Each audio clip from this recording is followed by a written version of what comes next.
If you wish to be successful, study success. If you wish to be happy, study happiness. Happiness is not an accident. It is first a study, and then a practice. If you wish to be wealthy, study wealth.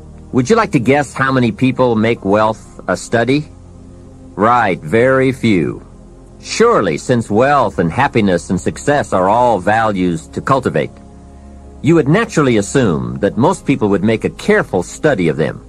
Why they do not is yet another example of those aspects of life that fall into the category of mysteries of the mind. Remember, major keys to your better future are going to be ideas and information. If we have any lack, it is not because we lack money or opportunity or resources. It is because we lack ideas that have taken form from information. Many years ago, I learned that some of the best advice ever given comes from the Bible. There's a phrase in that amazing book that says, "If you search, you will find." So that is the way to discover ideas and life-changing information. Search.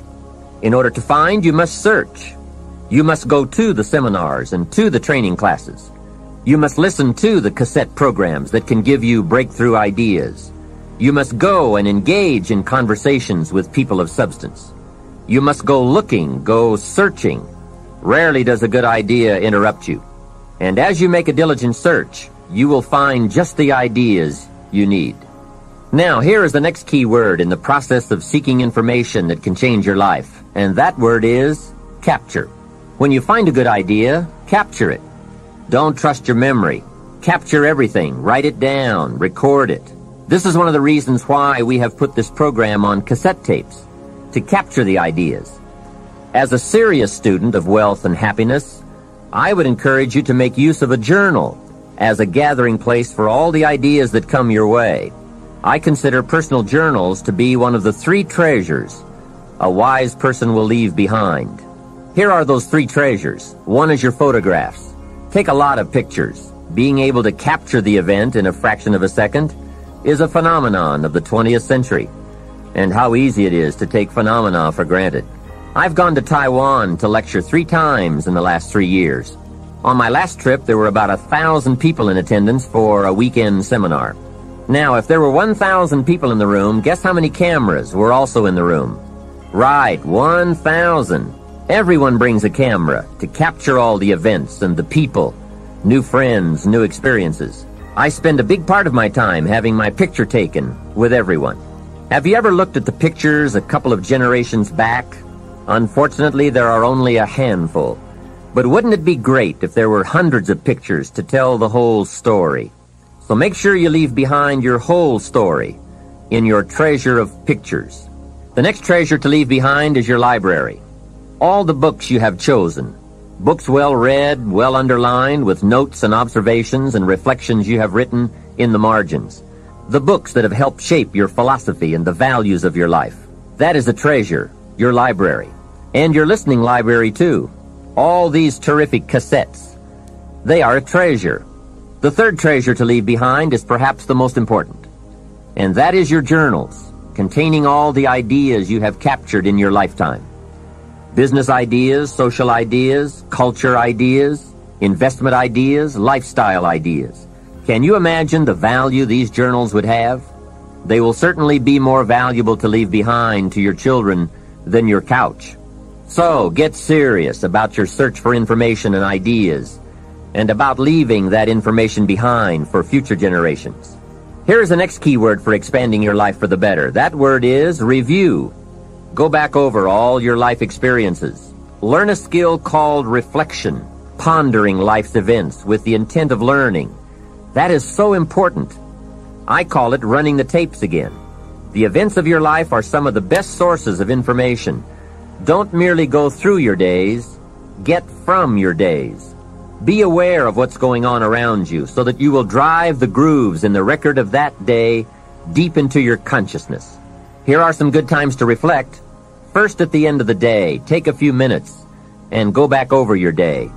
Where you went and what you did and what you said, what worked and what didn't. What do you want to do again? What do you want to correct?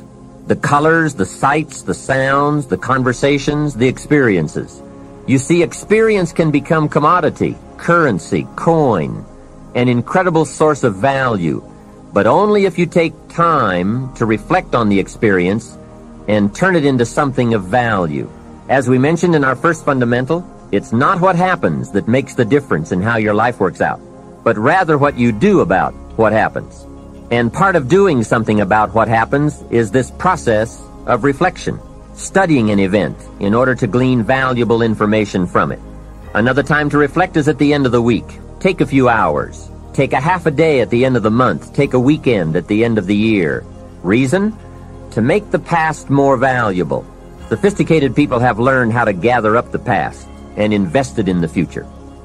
When my father was about to celebrate his 76th birthday, I said to him, "Father, can you imagine what it's going to be like to gather up the last 75 years and invest them in your 76th?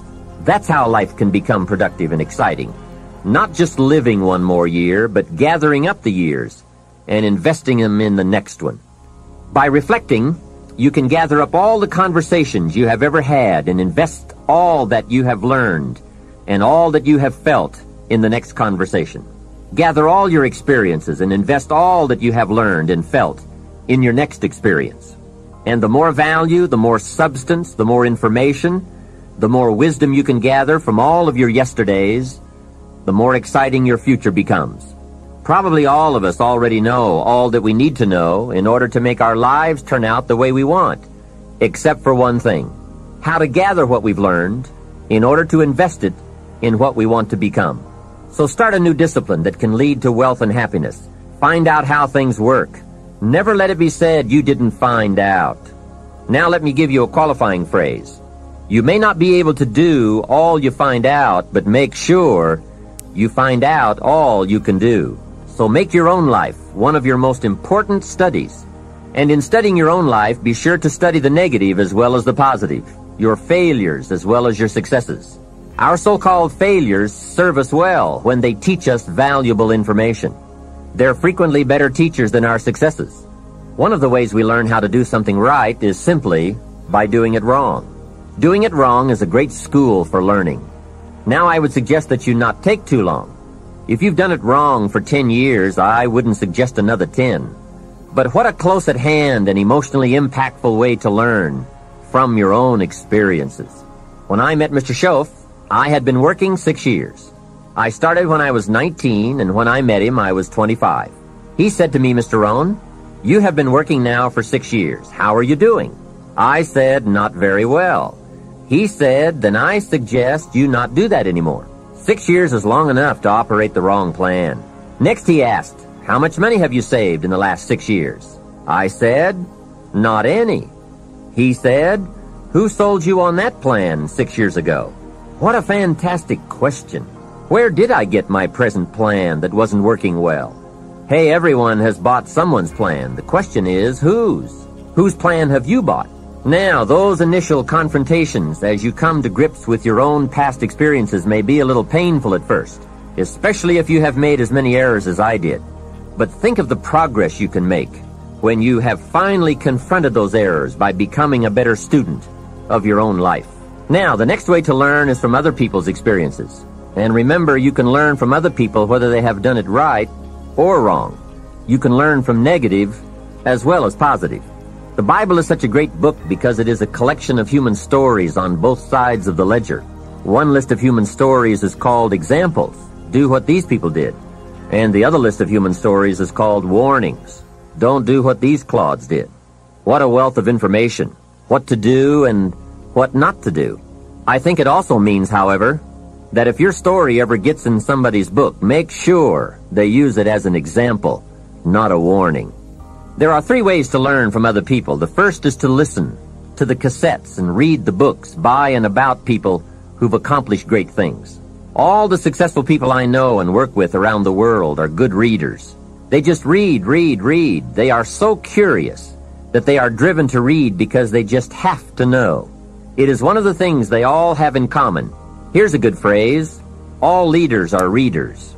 And they use cassette programs too, especially while they're in the car or during other times when they can't read. Cassettes can help all of us easily pick up new ideas and new skills. Did you know there are cassettes and books on how to be stronger, more decisive, a better speaker, a more effective leader, have a better effect on other people, become more loving, develop personality, get rich, develop influence, become sophisticated, and people don't use them? How would you explain that? Did you know that hundreds of successful people have written their stories in books and told how they did it on cassettes like this, and people don't want to listen? How would you explain that? The guy's busy, I guess. He says, well, yeah, if you worked where I work, by the time you struggle home, it's late. You've got to have a bite to eat, watch a little TV, and get to bed. You can't stay up half the night and read. And this is the guy that's behind on his bills. He's a good worker, hard worker, sincere. But remember, you can be sincere and work hard all your life and wind up broke, confused, and embarrassed. You've got to be better than a good worker. You've got to be a good reader, a good listener. At least he could hear a good cassette on the way home, right? Now, you don't have to read or listen to educational cassettes half the night. Although if you're broke, it's a good place to start. But here is all I ask, just 30 minutes a day. That's all. Stretch it to an hour if you can, but at least 30 minutes. Half rich isn't bad. 30 minutes. Hear or read something challenging, something instructional, at least 30 minutes a day.